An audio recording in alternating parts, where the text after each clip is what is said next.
증시 대담 시간입니다. 간밤에도 미 증시 혼조세를 보인 이유가 금리가 좀 뛰었기 때문입니다. 언제 금리가 안정을 찾을지 그리고 향후 금리의 방향성은 어떨지가 관건인 상황인데 다음 주에 또 물가 지표를 앞두고 있기 때문에 상당히 곤혹스럽고 고민스러운 순간이긴 합니다. 차트를 보면서 좀 얘기를 드려보겠습니다. 기본적으로 시장 그리고 저희 하우스에서는 1분기와 2분기에 걸쳐서 금리가 좀 급등은 하지만 점차적으로 좀 안정을 찾지 않겠냐라는 얘기를 좀 드리고 있습니다. 미국채 10년물 기준으로 지난밤에도 한 4.5%가 조금 안 되는 수준에서 거래를 마쳤는데 일각에서 얘기하는 5%대 다시 도달은 사실은 금리 인상일 경우만 제외한다면 가능성은 크진 않다. 그렇다면 지금 수준이 금리는 조금 고점 레벨이지 않겠냐라는 생각을 드리고는 있습니다. 물론 간밤에도 보스턴 연은 총재라든지 여러 연은 총재들이 긴축 스탠스를 좀 걷어들이진 않고는 있습니다만 금리 인상까지는 아니다라는 얘기를 할 수 있겠습니다. 가장 매파적인 스탠스인 닐 카시카리 연은 총재도 금리 인상 가능성을 배제하진 않았지만 가장 유력한 시나리오가 현재의 금리 수준을 유지하는 것으로 보고는 있습니다. 그러다 보니까 지금 아마도 유가가 급등하지 않는다면 전년 대비 기저 효과로 인해서라도 2분기부터는 안정을 찾을 수 있다라는 그런 시장의 기대 심리는 있는 상황입니다. 연내에 2번 정도의 금리 인하 그리고 9월 정도가 컨센서스, 즉 첫 금리 인하 시점으로 잡고 있는 상황인데 지켜봐야겠지만 현재로서는 1분기, 2분기에 걸친 현재의 금리 상승이 조금은 금리를 진입할 수 있는 타이밍이 아닌가라는 생각들도 나오고 있고요. 연내에 2번의 금리 인하까지는 아니더라도 한 차례의 금리 인하가 예정이 돼 있고 조금 더 보장이 돼 있는다면 시장은 빠르게 안정을 찾지 않겠냐라는 생각이 들고 있습니다. 더불어서 6월부터는 또 QT를 축소하기 때문에 즉 양적 축소의 양을 축소하기 때문에 그만큼 연준의 수급력도 금리에는 좀 안정을 주지 않겠냐라는 의견도 있는 상태입니다. 이어지는 증시 대담에서 그래서 연준의 매파적 스탠스가 왜 이어지고 있는지 이런 스탠스의 변화를 위해서는 어떤 조건이 필요한지 살펴보고 현재 수준에서 금리는 매력적인 수준인지까지 챙겨보도록 하겠습니다. 바로 증시 대담 시작하겠습니다.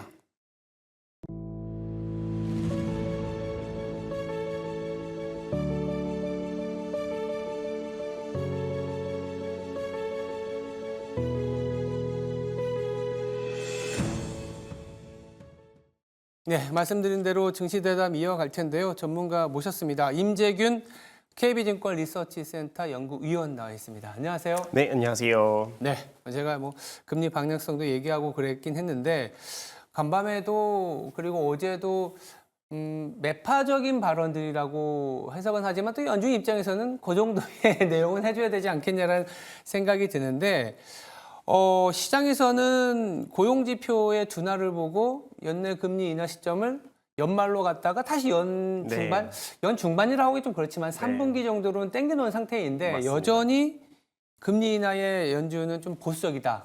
그 약간 시각차는 어디서 비롯됐을까요? 결국에 연준 위원들이 언급하고 있는 건 올해 금리 인하를 하겠다. 근데 빠르게 할 필요가 없다라고 좀 보시면 될 것 같고요. 네. 연준이 이렇게 금리 인하를 빠르게 할 필요가 없다라고 하는 게 첫 번째가 물가가 좀 높기 때문입니다. 결국에는 지금 연준이 제로금리에서부터 5.5%까지 굉장히 빠른 속도로 금리를 인상을 한 가장 큰 이유가 물가가 높아서인 건데 결국에는 금리를 인하하기 위해서는 결국에는 물가가 또 연준의 목표치인 2%까지의 둔화가 되고 있다는 것이 좀 확인이 필요합니다. 이제 작년 하반기까지만 하더라도 물가가 굉장히 빠른 속도로 둔화가 되면서 시장에서 이런 속도라고 하면은 올해에 2%를 달성할 수도 있겠구나라는 좀 기대가 높았었는데 연초에 발표된 물가를 보면은 조금 이제 생각보다 물가가 좀 다시 가속화가 되고 있는 점들이 확인이 되고 있습니다.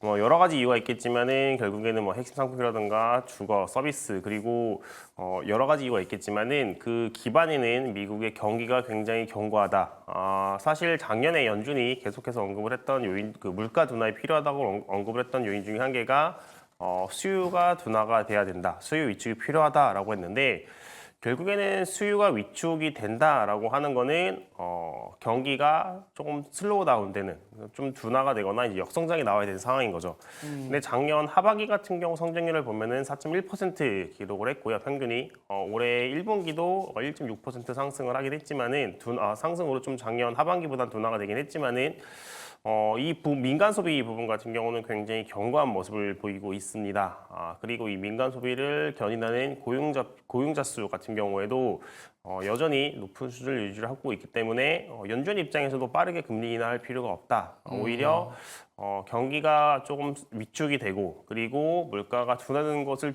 충분히 지켜본 이후에 금리 인하를 해도 늦지 않는다라고 언급하고 있는 상황이라고 보시면 될 것 같습니다. 그러니까 현재의 경제 상태, 물론 고용 지표가 조금 둔화되긴 했지만 이 정도 갖고는 뭐 금리 인하를 빠르게 그리고 시장 심리도 예를 들어서 연준에서 만약에 금리 인하를 얘기한다면 너무 빠르게 또 반영을 할 것이기 때문에 네, 맞습니다. 그런 어떻게 보면 커뮤니케이션 전략도 좀 필요한 시점이고 물가가 조금 더 안정이 찾을 때까지는 시장과의 약간의 어떤 톤 조절에 가깝지 않겠냐라는 생각도 하고 있는데 이런 부분도 있는 것 같아요. 이제 5월 초에 ECB의 어떤 정책 그리고 오늘에는 또 BOE 즉 영국의 중앙은행의 통화정책 회의가 열리는데 연준보다 빨리 금리 인하를 할 수 있다라는 게 영국 영랑은행과 이제 유럽 중앙은행의 어떻게 보면 전망 컨센서스인데 일단 실제로 연준보다 빠른 금리 인하가 가능한지부터 한번 챙겨볼까요? 네, 일단 영국이라든가 ECB, 그러니까 유로존의 중앙은행 같은 경우에는 지금 금리 인하에 좀 더 가까워진 상황이라고 보시면 될 것 같습니다. 연준 같은 경우에는 금리 인하를 하겠다 하지만 굉장히 조금 조심스럽게 언급을 하고 있지만은 네. 유럽 중앙은행 같은 경우는 조금보다 연준보다는 앞서서 금리 인하를 하겠다라는 게 현재 중앙은행의 스탠스고요. 네. 실제로 이제 지난 회의에서 ECB 같은 경우에는 좀 다음 회의 혹은 그 다다음 회의에서 금리 인하를 하겠다라고 좀 충분히 시그널을 보낸 상황이라고 보시면 될 것 같습니다. 그리고 나서 그 ECB 통화정책 회의 이후에 발표가 되고 그 언급이 되고 있는 ECB 위원들도 나와가지고 6월에 금리 인하는 충분히 가능한 시나리오다라고 언급을 하면서 지금 저희가 봤을 때도 ECB는 6월달에 늦어도 이제 7월달 정도면은 금리 인하를 할 수 있지 않을까라고 생각을 하고 있고요. BOE 역시 영국의 중앙은행 영랑은행 역시 6월이나 7월 정도가 되면은 금리 인하를 단행할 수 있을 것으로 예상을 하고 있습니다. 실제로 이제 영국과 유럽 같은 경우는 이미 지금 금리 인하를 단행을 한 국가들이 나오고 있습니다. 3월 달에 이제 스위스 중앙은행 SNB 같은 경우는 깜짝 금리 인하를 했고요. 그리고 이제 어젯밤이었죠. 어젯밤에도 이제 스웨덴 중앙은행도 금리 인하를 단행을 했습니다. 근데 이게 유럽의 중앙은행들, 특히 이제 신흥국이 아니라 선진국의 중앙은행이 금리를 인하한 거는 분명히 조금 긍정적인 거는 같아요. 아무래도 팬데믹 이후에 뭐 연준뿐만이 아니라 모든 중앙은행들이 한결같이 다 금리 인상을 했습니다. 그렇죠. 물가가 높기 때문인데 근데 지금 연준 같은 경우는 좀 보수적인 스탠스를 보이고 있지만 다른 중앙은행들, 유럽 같은 경우는 지금 인하를 준비하고 있다는 것 자체가 팬데믹 이후에 굉장히 높았던 물가의 이런 고점, 인플레이션에 대한 두려움은 어느 정도 이제 고점을 지나가고 이제 금리 인하에 다가가고 있구나라는 점들이 조금 저희가 봤을 때는 긍정적으로 봐야 되는 부분이지 않을까라고 생각을 하고 있습니다. 근데 이제 저희가 봤을 때 좀 금융시장 입장에서 유럽 중앙은행들 연준보다 앞서서 인하를 하고 있는 게 마냥 조금 반가운 상황은 아닐 수도 있다라고 좀 봐야 되는 게 뭐 어제에도 이제 스웨덴 중앙은행이 금리 인하를 했죠. 그러고 나서 스웨덴 이제 통화 화폐를 보면은 약세를 보였습니다. 뭐 SNB, 그러니까 스위스 같은 경우는 3월달에 금리 인하를 하고 나서 스위스 프랑이 약세를 보였는데 결국에는 이제 연준보다 앞서서 금리 인하를 하게 될 경우에 그 나라의 통화가 약세를 보인다. 그게 결국에는 달러 강세로 이어지는 부분이거든요. 그렇게 되면은 우리나라 금융시장 입장에서도 달러가 강세를 보이다 보면은 우리나라 통화인 원화 같은 경우도 약세, 그러니까 계속 상승 압력을 좀 불가피하게 받을 수밖에 없는 상황이다라고 좀 보시면 될 것 같습니다.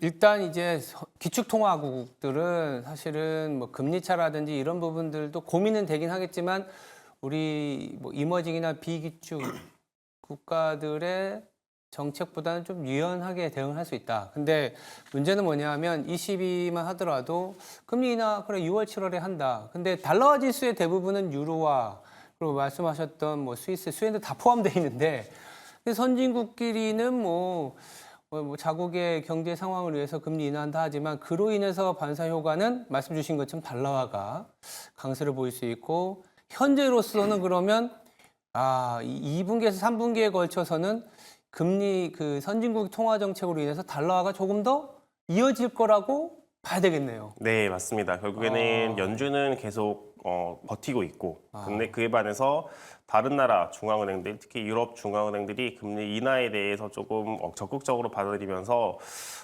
달러 강세가 조금 더 이어질 수 있는 상황이라고 보시면 될 것 같습니다.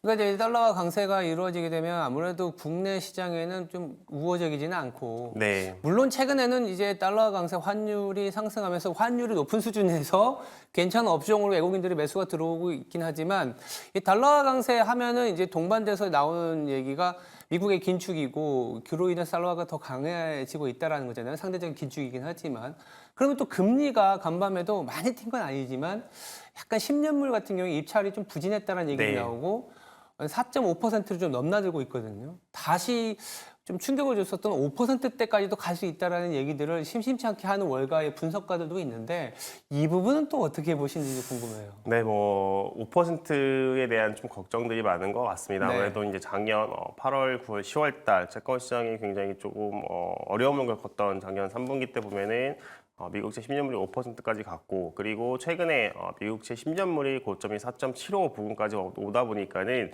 사실 이제 4.75에서 5%까지는 또 생각보다는 순식간에 올라갈 수 있는 레벨이기도 하거든요.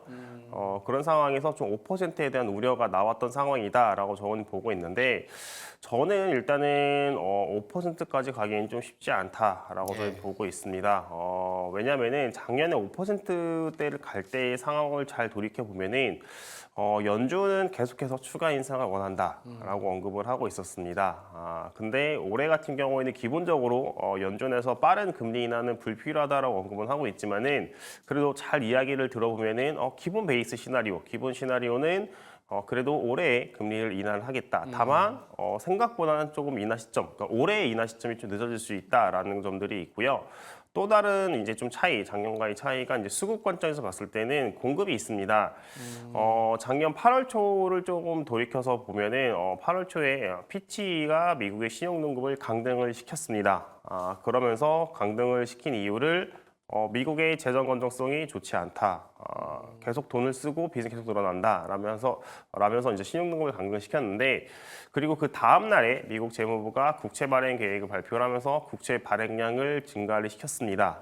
그러다 보니까는 이제 시장 입장에서는 금리에 영향을 주는 게 통화 정책 그리고 이제 수급 이렇게 크게 두 가지가 있다라고 보시면 될 것 같은데 통화 정책은 금리 인하는 없겠네 오히려 금리 인상을 하겠네라는 생각을 하고 있는 거고 수급적으로도 발행량이 계속 늘어날 수 있겠구나라고 좀 생각을 하는 거죠. 그러다 보니까는 그런 이런 통화 정책과 공급에 대한 공포 때문에 미국채 10년물이 5%까지 상승을 했고 실제로 이제 미국 재무부 그리고 미국 연준도 그렇고 금리가 5%까지 상승을 하자 이거에 대한 부담 때문에 굉장히 좀 완화적인 스탠스를 보인 바가 있거든요.